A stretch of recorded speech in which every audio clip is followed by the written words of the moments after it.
of the videos. In today's video, we're going to talk about some of the best habits to adopt so that you can pick one for yourself to focus on for the rest of the course. But before we get into the different habits that you should consider, let me tell you a short story. So Tom was your average guy. He was in his late 20s, he had a decent paying job, he wasn't very fit, but at the same time he wasn't overweight. He did okay in life. But like most people, he had somewhat of an addiction. His choice of poison was smoking. He would smoke 4 or 5 cigarettes a day, which isn't too bad, but he knew it was a problem. So eventually Tom meets a girl. Her name is Janice, and they really hit it off. But Janice was really against smoking and wanted Tommy to quit. Tom was in love and he knew that she was right, so he decided to give it his all and quit for good. The quitting process wasn't too bad for Tom. It took him a while, but after a year, he was able to quit smoking for good. But that wasn't the only thing that changed about Tom.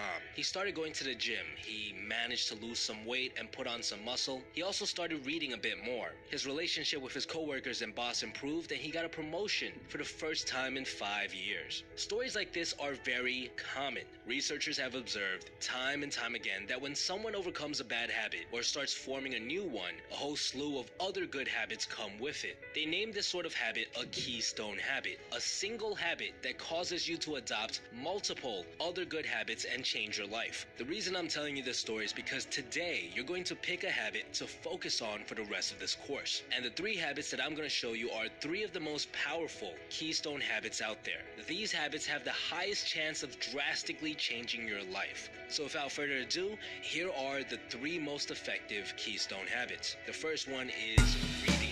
Most of you guys probably know by now that I'm a huge fan of reading. When I first started my self-development journey, this was the first habit that I started implementing into my life. I would read just about every single day on my commute to work. Because of this, I would finish a book a week. Now, everyone knows that education is important. That's why we spend 12 to 18 years in buildings that are designed to teach us things. However, the problem lies in the fact that most of the stuff we learn in school isn't that useful in real life. When was the last time you had to use your history knowledge or your knowledge of calculus? These things are nice to know and have their uses, but aren't that practical in our day-to-day lives. Instead, we need to be learning about things like social skills, maintaining a proper diet, how to exercise, money management, things that we don't really learn correctly in school. Books provide you with knowledge on all of these topics. They also give you different perspectives on things that we assume to be true. For example, most people assume that you should always buy a car, but if you read books on investing or money management, you'll often come across the idea that, hey, it's actually better to lease a car, and this is actually true. Literally all of the car salesmen that I personally know lease their cars, they don't buy them. And by reading, you'll often find that you'll start adjusting other areas of your life. If you're reading a book on body language, you'll start becoming more conscious of your own body language as well as those around you. If you read a book on money management, you'll start noticing a change in your spending habits. And because of its ability to influence any part of your life in a positive way, reading is without a doubt one of the most powerful keystone habits out there. The next keystone habit is meditation. I have tons of videos on meditation, and you guys probably know by now that I'm a huge advocate for it. The reason meditation is so powerful is because of what it does to your brain. It trains a part of your brain that's responsible for willpower, for self-control. And just like going to the gym, if you train it, it actually gets stronger. And this gives you the ability to do certain things that I consider to be superpowers. For example, you'll find yourself more in control of your emotions. And this is great because oftentimes we relapse or give into our addictions when our emotions are all over the place. Another thing meditation trains you to do is focus longer. Meditation is simply the act of trying to focus your mind on one thing. And this is extremely hard for people nowadays. When you start meditating and making it into a habit, you'll notice a drastic increase in your ability to focus. Maybe in the past, you were the type of person who couldn't even read 2 pages of a book without getting sidetracked. A lot of people report increased focus, being able to read entire chapters at a time after making meditation into a habit. And the last superpower that meditation provides is a sense of general well-being. Do you remember that sort of awe and joy you had as a kid, where the little things in life would excite you?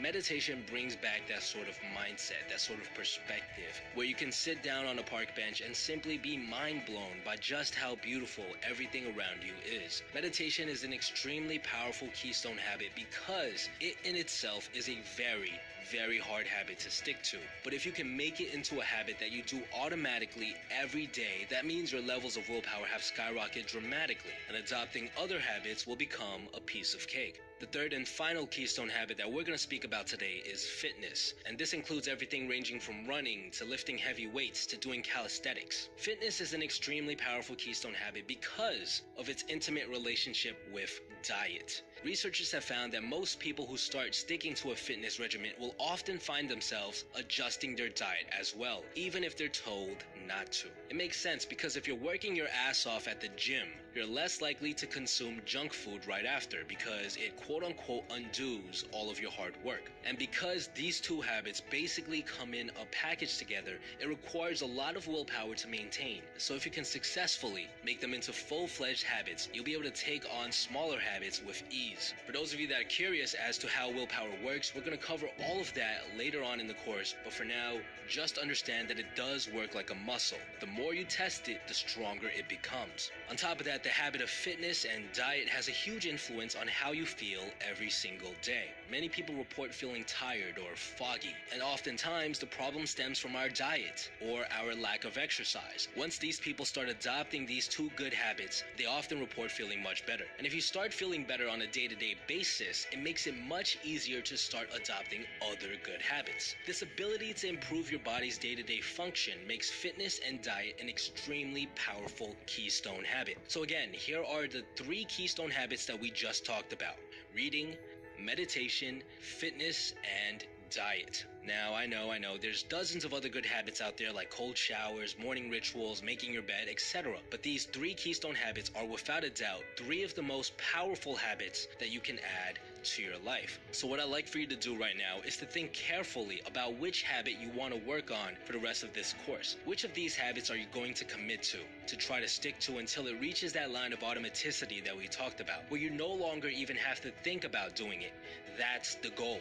It's also very important to note that you should only try to stick to one of these habits at a time. We humans are extremely bad at multitasking, although we tend to think that we're pretty good. I can just about guarantee that if you're trying to adopt multiple habits at once, that you're going to get overwhelmed and fail. Stick to the single keystone habit you decide on until it reaches that line of automaticity. Do not, I repeat, do not try to adopt any other good habits until that keystone habit you picked is completely embedded in your life. So what I'd like for you to do right now is to think hard about which of these 3 habits you're going to stick to for the rest of this course. Make your decision and let me know